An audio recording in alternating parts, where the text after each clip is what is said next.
John Calipari at Arkansas. Kentucky needs a coach. Ashley Hodge, SicEm365 owner, one of the owners with Brian Etheridge and also Colt Barber, and a college basketball insider, joins us on 365 Sports. Well, here we go again, Ashley. It's amazing to me. Baylor University sure seems like they have a lot of coaches that other people want once they have an opening. It's not just Scott Drew, but others. But your thoughts about this one compared to Louisville? Yeah, I think it's a more attractive job than Louisville, no question about it. I think it's one that any college basketball coach is going to consider and at least think about it in their head. I think he has everything at Baylor that he needs to compete for national championships. Obviously, he did it 3 years ago. And, he's been top three, a 3 seed or better each of the years following that. But I think with this Louisville flirtation or whatever you want to call it, I don't think he was ever seriously considering Louisville. But I think, Mack Rose was very proactive. And from what I've been told, this new deal that he's either agreed to or signed. I don't know if he signed it yet. I don't think it matters too much. With the type of guy he is, I think if he's agreed to it, he'll follow through on it. But it's going to make him one of the top 5. The staff's going to be one of the top 5 staffs as far as compensation. He'll have a top 5 NIL budget. Those are the things he needs to compete for future national championships. We know how great Foster is as far as a home court advantage. That was a big deal. Got that done. And he set up, to have a really high winning percentage at home. So the only argument I can really make is, there's some advantages with Big Blue Nation that, would be more of a neutral court advantage. They traveled. They're crazy, rabid fan base, I should say. But, that comes with some warts as well. The pressure's higher. You go to the round of 32 3 years in a row, you might be on the hot seat in Kentucky. It's not that big of a deal at Baylor. You're still loved and appreciated. So I think for all those reasons, I think he stays. I do hear he has a pretty good relationship with Mitch Barnhart. But Barnhart, I think, is turning 65 this year. So he's not going to be there forever. Those are my thoughts. That's my take on it as of right now. Actually, and this is just me from knowing him for as long as I have, and you've known him longer, it just doesn't seem like he's the kind of guy who would do this twice in one offseason. Like, had Louisville not been open and Kentucky was open, then I maybe would be a little more concerned. But the fact that Louisville's already gone down this road, I think that's where maybe Kentucky has hit the wall if they really want Scott Drew. Yeah, maybe. I think that the timing's probably fortunate for Baylor. If I'm being totally honest, I think if the Kentucky job had come open first, then I would be a little bit more concerned. But I do think that, since his agent did a good job of lobbying for the things that he wanted going forward, and those were agreed to, I think Baylor's done everything they possibly can to show him he's loved and appreciated and keep him happy. If it's always been a dream of his to coach at Kentucky, then, so be it. I've never heard anyone close to him or him verbalize that at all. So, I think it's, it's a job that's at the top end of college basketball, no question about it. But, Baylor has become that job thanks to him as well. So I think Baylor really has a lot of advantages over Kentucky, and Kentucky has some advantages over Baylor. But when you look at, the big question is, can you compete for national championships at Baylor? And I think the answer has been yes. He's proven that. And the answer is yes going forward. Well, they've been better recently. I know the history of Kentucky basketball. It's like the Yankees or the Lakers or whoever. So, but in the last several years, last handful of years, Baylor has been better straight up. What does it say? Every time, Louisville was a once blue blood, and they have their history too. Scott Drew's name pops up. Indiana, Scott Drew's name pops up. You name a program, Scott Drew. And it makes sense. Is it respect for Scott Drew, or is there maybe also at the same time somewhat of a people don't quite understand what he does have here in Waco? Yeah, I think it's both. I think that I don't think people understand how great of a game changer this Foster Pavilion is. and I think there's it would be hard if I'm putting myself in Scott Drew's shoes. He did such a good job of getting the support to build that arena. And, I know that part of that was, giving assurances that he's here for the long haul. It would be tough to look those people in the eye, I think, at that point, and then to leave for another college job. The landscape's changed. I mean, it's changed quickly, but I do think, Baylor's being very proactive. They're doing everything they can do to be competitive in that landscape. And, from everything I've heard, I would have a pretty high level of confidence, not 100% confidence. I put it on the message boards, 90% confidence that he stays at Baylor. Have you at least spoken to some of others that are deep into the program, donors, et cetera, and what they're saying? And by the way, that's one of them is you. Yeah, I mean, I think that, everybody who has, put up financial resources to support Baylor basketball, and many way more than I have for sure.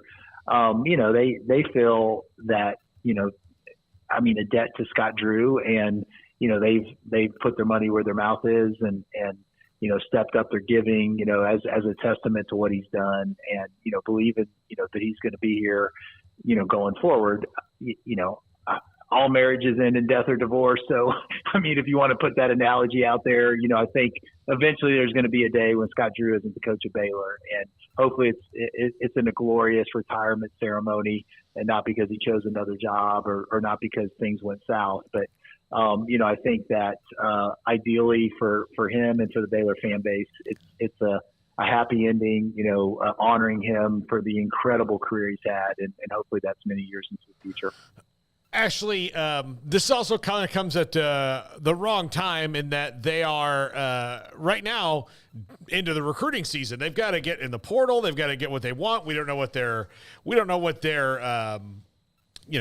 what their roster is really completely going to look like. So the quicker this gets over, the better, right? Yeah, I do think that it would be to his advantage. And the program's advantage if he's not considering it to shut it down quickly.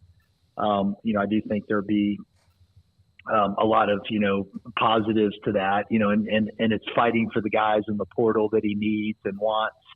But I also think that, in the past, knowing him, he was a guy that wanted to get his roster set the quicker the better.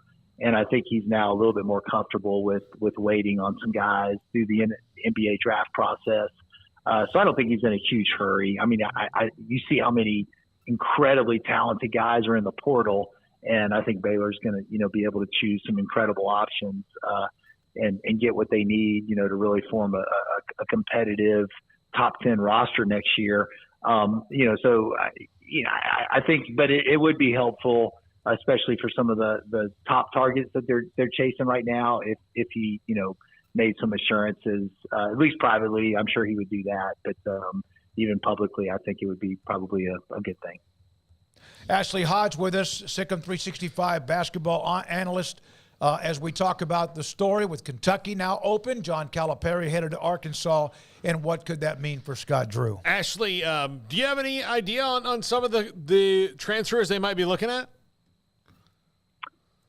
I've heard Cliff Amore's name from Rutgers, and he's a guy that I think fits Baylor extremely well. I think that they've missed a defensive shot blocking big, since really Freddie Gillespie. Freddie was terrific at that.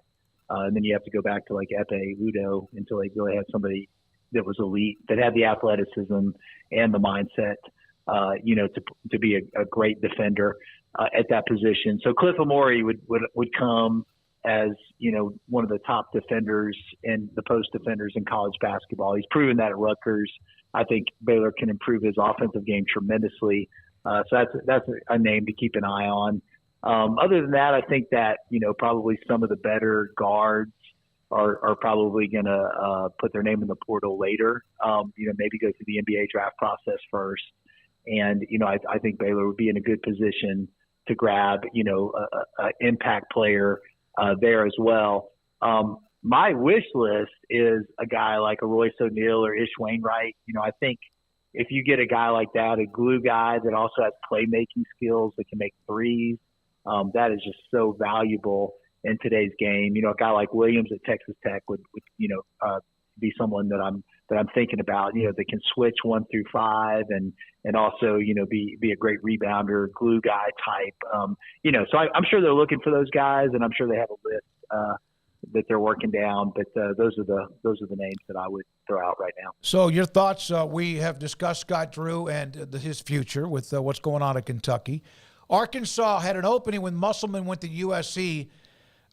Jerome Tang's name was hot and heavy. In fact, there were even thoughts that was imminent, and then it wasn't. It looked like Kansas State, Gene Taylor, and the Wildcats stepped up with him. How close do you think was that true that he could end up in Fayetteville?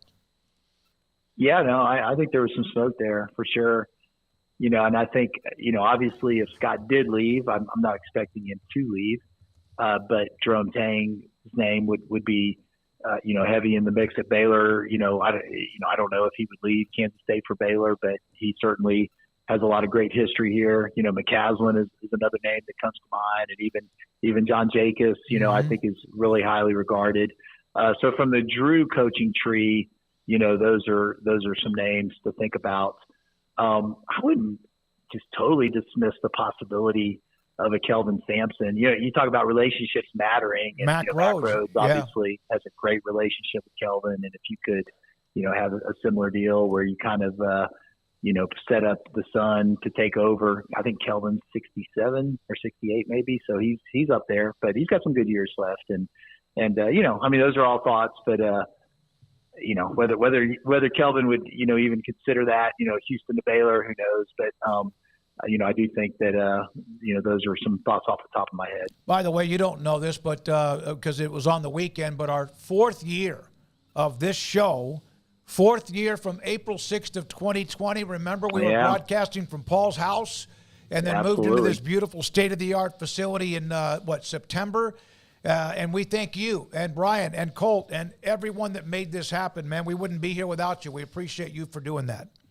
Well, it's a virtuous flywheel. You guys are great, and you brought a lot to our community and continue to do so. So thank you for all the hard work you all put into it. Ashley Hodge, basketball analyst, huge Baylor basketball analyst, and also insider. He's a booster. He does go around at times whenever they're flying to tournaments, etc. And, of course, one of the owners of this great show and site with us to talk Scott Drew.